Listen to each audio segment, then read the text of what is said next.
care, mate. Take care, take care, take care.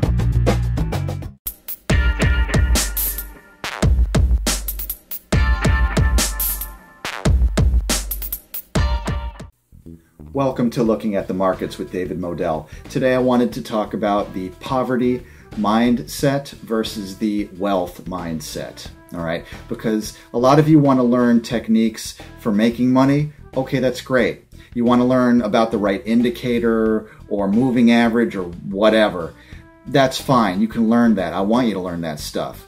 But I also want you to have the right mindset, the right frame of mind for building wealth. All right, so first of all, let's talk about what wealthy people do and what habitually poor people do. And there's nothing wrong with being poor. I've been there. I know what it's like.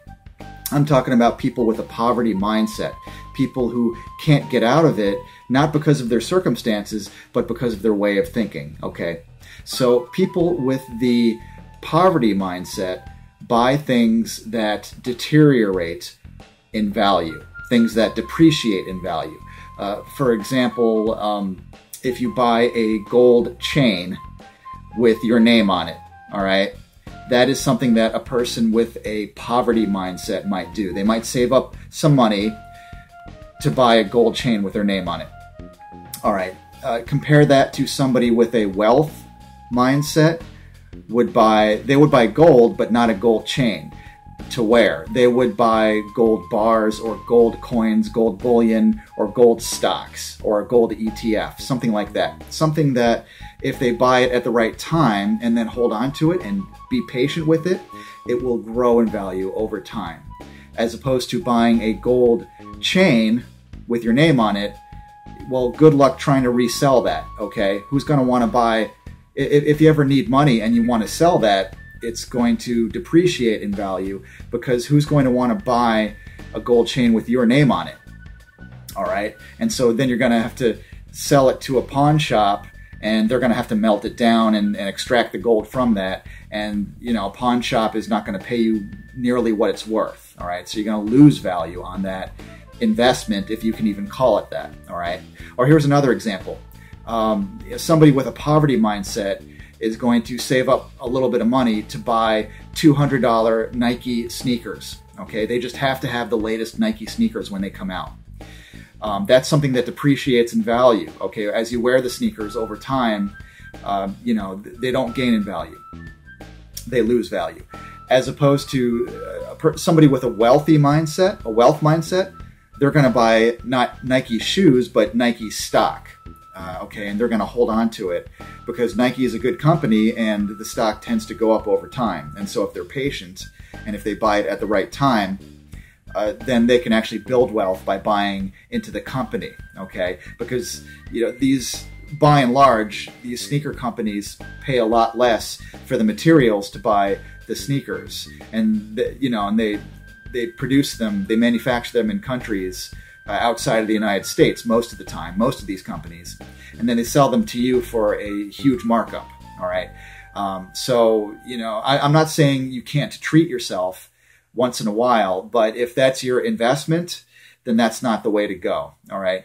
Somebody with a poverty mindset, they might, they might save up their money for a while, and that's great, but then they always feel like they have to eat at expensive restaurants all the time. Okay, or they have to go see all the latest movies right when they come out. They have to go to the theater and see every movie that comes out, and they buy the movie theater food, and you know how expensive that is. That's a huge markup that they make on food that really doesn't cost that much at all to produce.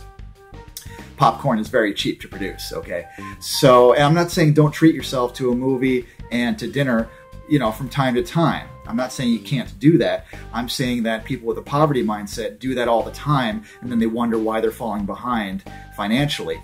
Somebody with a wealth mindset, they treat themselves once in a while, but they don't make it a habit. Instead, they take that money that they were going to spend on seeing the movie in the theater and buying movie theater food, and instead, you know, they get a Netflix subscription or Hulu or whatever streaming service, and they see the movie at home for a lot cheaper. Okay, they don't have to see it right when it comes out. They can wait a little bit. Instead of eating at restaurants all the time, they learn how to cook. It's not that hard to do. You can go on Google and type in healthy recipes or easy, fast recipes, whatever, and then you can learn how to cook. And for the price of one meal at a pricey restaurant, you can make many meals. And not only that, but they're going to be a lot healthier because you actually have control over the ingredients. You know exactly what's going into those meals. You know exactly what you're putting into your body, so it's healthier, which again saves money on on the cost of healthcare for you personally. All right, so things like that. Again, you'll be saving a little bit of money here, but saving $50 there, $100 there, that adds up over time, and you take that money and you invest it, you put it into your brokerage account, and you build your account. People say, okay, Dave, I don't have a six-figure brokerage account.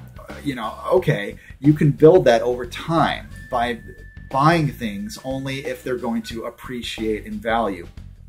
Let's talk about when you buy your car. Are you buying a car, an expensive car, because you want to impress your friends or whatever? Is that really the best reason? Or are you going to buy something with good fuel economy, something efficient, all right? A car that suits your needs to get from point A to point B, yes, comfortably, but also something that's not going to break down all the time, something that's not going to be expensive. Did you know that a car, when you buy it, loses a lot of its value right when you drive it off the lot, okay? And so yes, you probably have to have a vehicle just to get around, but how about buying something that's not going to lose a lot of value immediately? You can buy a slightly used car, and a lot of times you want to get it checked out by a mechanic. Of course, you want to make sure it's a high quality vehicle on the outside, and more importantly on the inside. You want to make sure the internals are great, just like when you buy a stock of a company, okay? So things like that, why are you making these purchases? Are you buying gold jewelry to impress people? Are you buying the newest sneakers to impress people? Are you buying a brand new car that maybe the internals aren't great, but it looks great on the outside? Are you doing that to impress people? Okay, things like a boat. I'm not saying don't buy a boat, but boats are notorious for the upkeep, for the price of upkeep, and for deteriorating in value over time. Things like that. All right. So buy things that are going to appreciate in value. And of course, you want to buy low and sell high. And so if you can do certain things with your lifestyle, make certain lifestyle choices, how about buying in bulk? Okay. If you see something on sale at a store, not something that's perishable, of course. Certain food items are perishable, certain things are perishable, okay? But if it's something that you can buy in bulk, you can buy many of, why not buy it when it's on sale? Hey, I do that with stocks. I also do that in real life, okay?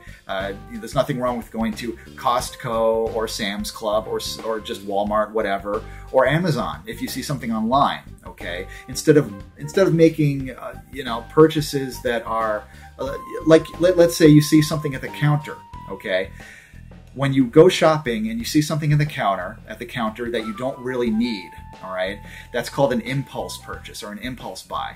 They put those things in the supermarket near the counter on purpose, all right? They put it at eye level for adults, and they put certain things down below at eye level for kids, okay? They know exactly what they're doing. You don't have to fall for that little trick, all right? Instead of buying things at the counter that are usually more expensive, food items or whatever that you probably don't need, they put magazines you don't need over there. They put, all kinds of things you don't necessarily need, but it might be an impulse purchase. How about making a list before you go shopping, okay? Get exactly what you need, purchase it, and then leave, okay? That's really a way to save money just in your normal daily life. Take that money that you saved, again, put it into your brokerage account, things like that, all right? And notice I never said you can't treat yourself. Notice I never said that you have to make major sacrifices. I'm talking about slight lifestyle alterations or adjustments that you can make to build your account over time, all right? So I hope this advice was helpful to you. I hope these ideas will help you to take your small account, build it up, save money, put it into your brokerage account, and then you can take that money and invest it or trade it wisely. And I have plenty of videos on how to do that, all right? So look back through my old videos and check that out by all means, all right? So again, I'm David Modell. I'm always thinking of ideas to save you money, to help you build your account, and then I'm thinking of ideas of how you can invest and trade your money so you can build it over time, and you can build that wealth. It's all about the mindset. It's up to you. Thanks a lot. Please like this video on YouTube, give it a thumbs up, and put comments in the comment section. I always like to read your comments. And please subscribe to my YouTube channel. That way you can receive the latest updates on all these videos and the education that I'm trying to give to you. All right, so thanks a lot, and I'll talk to you again next time. Yeah, mate.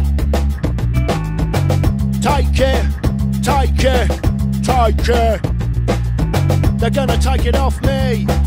Take care, take care. They're gonna take it off me. Take care, take care. I prepare my